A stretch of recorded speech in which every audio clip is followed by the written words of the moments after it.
Hello, everyone, and welcome to this session of Dr. Michael Explains. In this session, we're going to be discussing electrolyzed hypochlorous acid.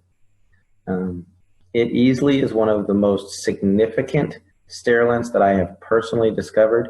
It can be used in the kitchen for cleaning and sterilizing salmonella on countertops. You can use it for immediate wound care when you get a cut that you then go to the hospital and get stitches for. This isn't something that you use instead of. It has a phenomenal sterilizing effect. It's used by dentists, wound care specialists, infectious disease specialists. It's used in restaurants, vets, dentist's office. And here's the story on it. And I'd like to clarify some of the ambiguousness of what is the difference between 2.5 acid water and what is the difference between that compared to electrolyzed 2.5 hypochlorous acid. A lot of machines are toting that their ionizer produces 1.0 water to 12.0 water. 1.0 pH strong acid water is not even closely related to 2.5 hypochlorous acid. Anytime you bring the pH of water down, you create an acid. Just because it's an acid doesn't mean it's sterilizing. Soda, Sprite for instance, is 2.5 acid water. It's 2.5. But I wouldn't recommend that you start treating your wounds with it. Electrolyzed reduced hypochlorous acid has a salt solution that is in the machine that is used and ionized and then combined with a hydroxyl anion as a carrier, making hypochlorous acid. Let me explain. We're going to go to the screen sharing. We'll get through some of this. I'm going to start the slideshow here. Excellent. Hypochlorous acid first starts off with a dissociation of the water molecule. When water is dissociated with a large electric current, you basically separate hydrogen and hydroxyl anions. This releases molecular hydrogen, active oxygen, hydroxyl anions in a water that's been restructured for rapid absorption.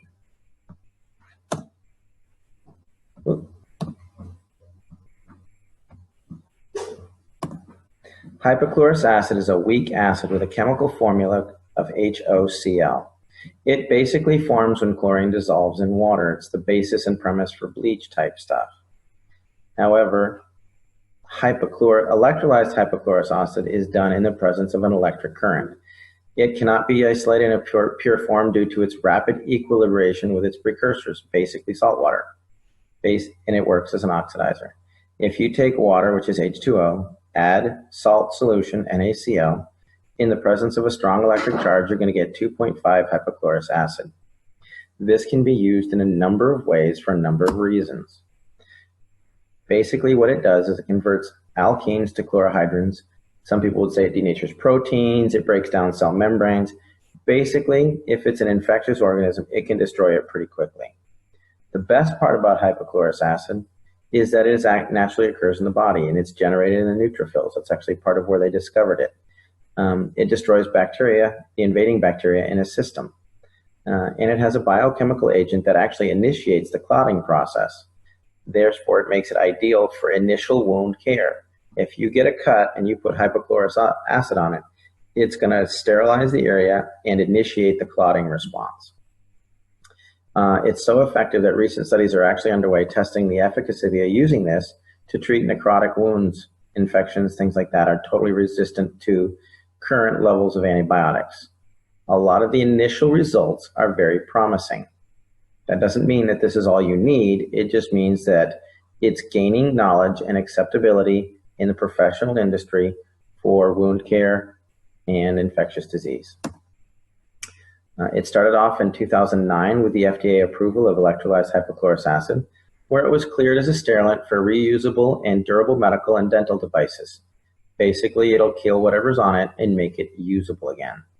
The machine that they tested was a Sterilox unit, had a hypochlorous acid with 650 to 675 parts per million, et cetera, and it was a 24-hour test, and most of the results were rendered within 10 minutes. It's a single-use machine that generates the hypochlorous acid on site. You can't go and say, hey, give me some hypochlorous acid and use it a week later. It has converted back to its original form, which makes it a saltwater solution. And you do need a salt water solution in the electrolysis chamber in order to produce this. Electrolyzing regular tap water without the addition of a salt solution will not meet the FDA criteria. Yes, you can produce 2.5 acid water, but you cannot create FDA-approved hypochlorous acid in an electrolyzed form. The FDA has not evaluated the SD501 in this regards, to the best of my knowledge. So here's what's going on. Electrolysis and salt solutions. Basically, as we discussed, if you introduce a large electric current to a water supply, you're going to break it apart by creating hydroxyl and a hydroxyl ion and a hydrogen ion. You need a significant level of electrolysis power in order to disassociate the water molecule. That will also disassociate the salt solution, meaning it'll break it apart. You can't break this apart chemically. It's not something that dissolves. You actually have to burst the bonds so that they temporarily reform to make this substance. When you take H2O and you break it apart, you get a hydroxyl anion and a hydrogen ion. When you break this apart, you get these two components. Well, these two bind together and these bind together. That gives you electrolyzed hypochlorous acid, also known as HOCl. It is extremely effective on anything that it touches. The disinfectant charts are pretty much speak for themselves. This is strong electrolyzed acid water of 2.6 or below. This is neutral water. This is an acid 2.6 acid water that's not hypochlorous acid, which means it comes out of a machine without a salt solution. And this is your basis for bleach. And these are some commercial grade sterilants. If you start looking, you've got Hep B virus, tuberculosis, AIDS, you've got salmonella, you got typhoid, you got enterovirus, bread molds, red yeast. Across the board, no live organisms detected within 30 seconds.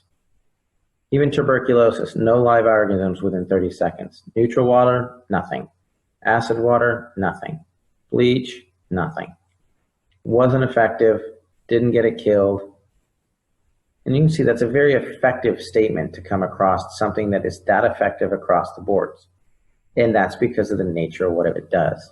It actually destroys the cell of the invader within about 30 seconds.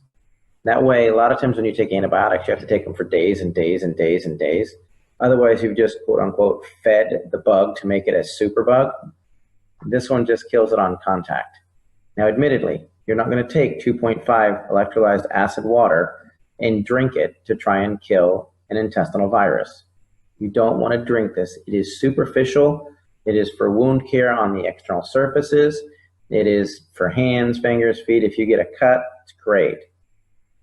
Even if you get like a sore throat, you can gargle with it, but then spit it out. Do not start drinking 2.5 acid water, electrolyzed. It is not what it's intended to do. Again, do not drink this. ATS Labs did an independent evaluation of the Enagix SD501 Super, and they tested it on a broad spectrum. They did staph, strep. In this report, they did strep and E. coli. On these slides, they did MRSA, which is kind of the bane of the hospital world right now. It's the methyl-resistant Staph aureus, and Crypti, which is the Klebsiella pneumonia. Across the board, ATS Labs found that the SD501 met the standards established by the FDA in 2009 for sterilization. A lot of these results were complete sterilization with an ATP meter in less than 30 seconds. In some of the wound care specialists and facilities that I've worked with and maintenance facilities for hospitals and such, they've run their tests, and the hypochlorous acid produces high levels of sterilization within a very short period of time, oftentimes faster than specialized chemical agents. Here's some case studies. This is my disclaimer. This is not designed to teach you how to treat wounds. This section particularly is dealt with a lot of the wound care specialists that I have worked with, a lot of the doctors, hospitals, and facilities. In all of the following case studies, hypochlorous acid was added to a standard treatment protocol. It was used in conjunction with all the other forms of traditional medical treatments. Fortunately, this has led to several joint efforts among physicians, myself, wound care specialists all over the country, and it is designed to better serve our patients. It's not an us versus them. It's not, oh, well, you need what we've got. That is not the case. This is for educational purposes only and is not intended to diagnose, treat, render assistance in any manner. And I'm not going to be giving out treatment protocols. I'm leaving them out on purpose. I don't want somebody going, oh, look at Dr. Michael on YouTube and he'll tell you how to get rid of that MRSA. No, that's not how this works. If you receive an injury, wound, or infection, seek immediate medical attention. Don't rely on hypochlorous acid only. If you have a situation where you have somebody like that, my contact information will be at the end of this slide presentation. You can have the physicians talk to me and we can set something up. I'm not going to go, oh, well, you soak it in this and you do that and you do this and you do that. That's not what this is for. We're trying to help get legitimate science with good studies that we can make this effective for everyone. With that said, let's begin. This will start with a MRSA patient, methyl-resistant Staph aureus. The gentleman received it in a hospital. It was post-surgically, had his gallbladder removed, and one of the puncture wounds where they went in to look around got infected with MRSA because of the scope. It ate a good chunk away. You can see that that's about 3 or 4 inches in diameter. After a couple of weeks, they ended up having to put a wound vac in this, and he did broad spectrum antibiotics. He did intravenous, he did oral, he did topical. He was doing a lot of things. After 5 months on the wound vac and all the antibiotics they were doing, he had pretty much a stale prognosis. It wasn't getting better, it wasn't getting worse. The wound got significantly smaller and started to heal.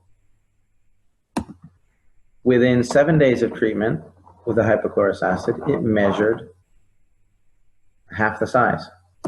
Within 18 days, it had greatly reduced, and his infectious disease doctor declared the margins clear. Not me, not the patient. He was working with his physician in this. And they ended up removing the wound vac. Here's another case. This person cut their thumb in the kitchen, went to the hospital, got stitches, and a good case of MRSA. If you look over here, you can see all the dead tissue starting to necrotize and get really, really unhealthy. They were looking to amputate this. Within a few weeks of the protocols, significant improvement, actually saved the thumb.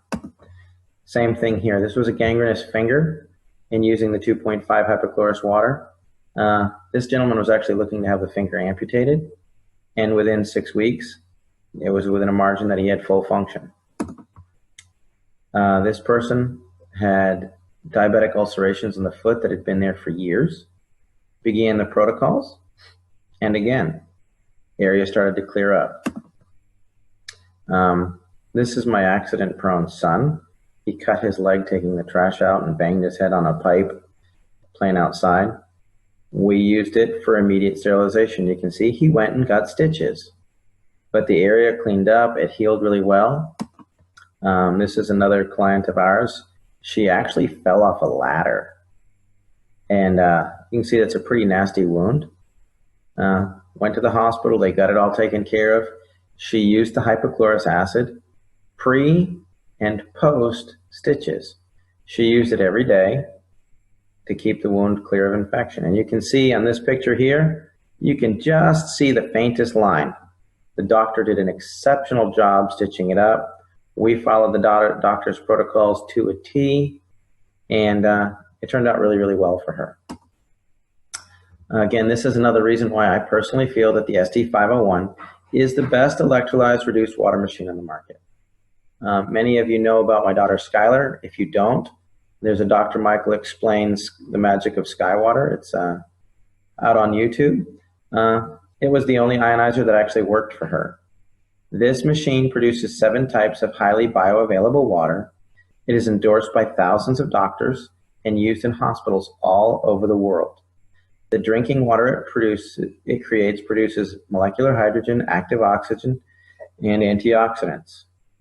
You can also use this for full spectrum disinfecting, cleaning, food prep, and cosmetics. I hope you've found this enlightening. Dr. Michael Explains is now on Gmail.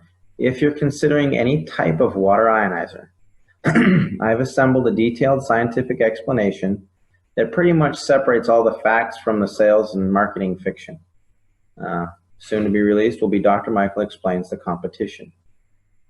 Thank you for your attention, and I hope this was beneficial to you. And if I can help, let me know.